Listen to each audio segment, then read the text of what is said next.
ಜಿಯೋಗಾಗೋಕ ಸ್ಟೇಷನ್ನಲ್ಲಿ ಓಯ್ಮೇಚಿ ರೈಲಿನಿಂದ ಇಳಿಯುವಾಗ ನಾನು ನನ್ನ ಅಮ್ಮನ ಕೈಯನ್ನು ಬಿಗಿಯಾಗಿ ಹಿಡಿದುಕೊಂಡು ಹೋಗ್ತಿದ್ದೆ. ಮತ್ತು ನಾನು ಆ ಟಿಕೆಟನ್ನು ತುಂಬಾ ಭದ್ರವಾಗಿ ಹಿಡಿದುಕೊಂಡಿದ್ದೆ. ಏನೋ ಅಮೂಲ್ಯವಾದ ವಸ್ತು ಥರ. ಟಿಕೆಟ್ ಕಲೆಕ್ಟರ್ ಬಂದು ಟಿಕೆಟ್ ಕೊಡಿ ಅಂತ ಕೇಳಿದಾಗ ನಾನು ಇದನ್ನು ಇಟ್ಟುಕೊಳ್ಳಬಹುದಾ ಅಂತ ಕೇಳಿದಾಗ ಅವರು ಇಲ್ಲ ಆಗಲ್ಲ ಅಂತ ಹೇಳಿ ಟಿಕೆಟನ್ನು ತೆಗೆದುಕೊಂಡು ಹೋದರು. ಟಿಕೆಟ್ಗಳಿಂದ ತುಂಬಿದ ಬಾಕ್ಸನ್ನು ನೋಡಿ ಇವೆಲ್ಲವೂ ನಿಮ್ಮದೇನಾ ಅಂತ ಕೇಳಿದೆ. ಅದಕ್ಕೆ ಅವರು ನಗುತ್ತಾ ಇಲ್ಲ ಇದೆಲ್ಲ ನಂದಲ್ಲ, ನಿಲ್ದಾಣಕ್ಕೆ ಸೇರಿದ್ದು ಅಂತ ಅವರು ಹೇಳಿದ್ರು. ಆ ಪೆಟ್ಟಿಗೆ ಎಷ್ಟು ಪ್ರಕಾಶಮಾನವಾಗಿ ಹೊಳೆಯುತ್ತಿತ್ತು ಎಂದರೆ ಆ ಕ್ಷಣಕ್ಕೆ ನಾನು ನಿರ್ಧರಿಸಿದೆ, ನಾನು ದೊಡ್ಡವಳಾದ ಮೇಲೆ ರೈಲ್ವೆ ಸ್ಟೇಷನಲ್ಲಿ ಟಿಕೆಟ್ಗಳನ್ನು ಮಾರುವ ಕೆಲಸವನ್ನು ಮಾಡ್ತೀನಿ ಅಂತ.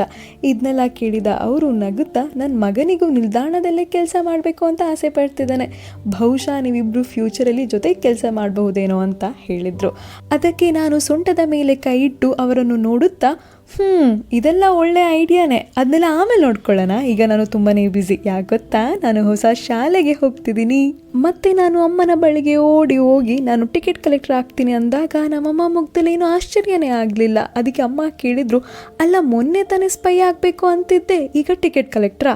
ಅದಕ್ಕೆ ಹೌದಲ್ಲ, ನಾನು ಟಿಕೆಟ್ ಕಲೆಕ್ಟರ್ ನೋಡೋವರೆಗೂ ಸ್ಪೈ ಆಗ್ತೀನಿ ಅಂತ ಹೇಳ್ತಿದ್ದೆ, ಈಗ ನೆನಪಾಯ್ತು.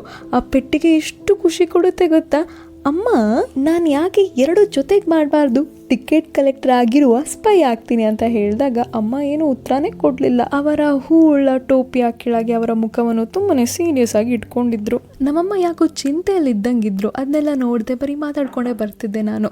ಅಮ್ಮನ ಕಣ್ಣನ್ನು ನೋಡುತ್ತಾ ನಾನು ನನ್ನ ಮನಸ್ಸನ್ನು ಬದಲಾಯಿಸ್ಕೊಂಡೆ. ಅದೇನು ಗೊತ್ತಾ, ಟಿಕೆಟ್ ಕಲೆಕ್ಟ್ರು ಬೇಡ, ಸ್ಪೈಯು ಬೇಡ, ನಾನು ಸುಮ್ಮನೆ ಸಂಗೀತಗಾರರ ಬ್ಯಾಂಡ್ಗೆ ಸೇರ್ಕೊಂತೀನಿ, ಏನಂತ್ಯ? ಸರಿಯಲ್ಲ?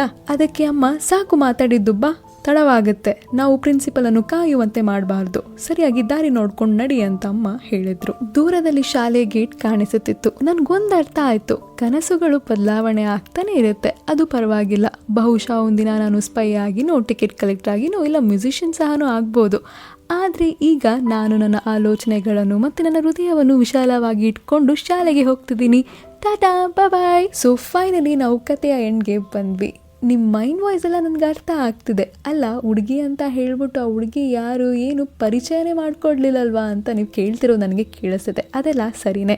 ಯಾರಪ್ಪ ಇಷ್ಟೊಂದು ಚೂಟಿಯಾಗಿರುವ ಹುಡುಗಿ ಅಂತ ನೋಡಿದ್ರೆ ಅವರು ಕೊರಿಯನ್ ಆಗಿ ಟೆಟಸ್ಕೋ. ಅವರ ಬಾಲ್ಯದ ಕಥೆಯನ್ನು Totto chan the little girl at the window ಎಂಬ ಪುಸ್ತಕದಲ್ಲಿ ಅವರ ಆತ್ಮಚರಿತ್ರೆಯನ್ನು ಬರೆದಿದ್ದಾರೆ.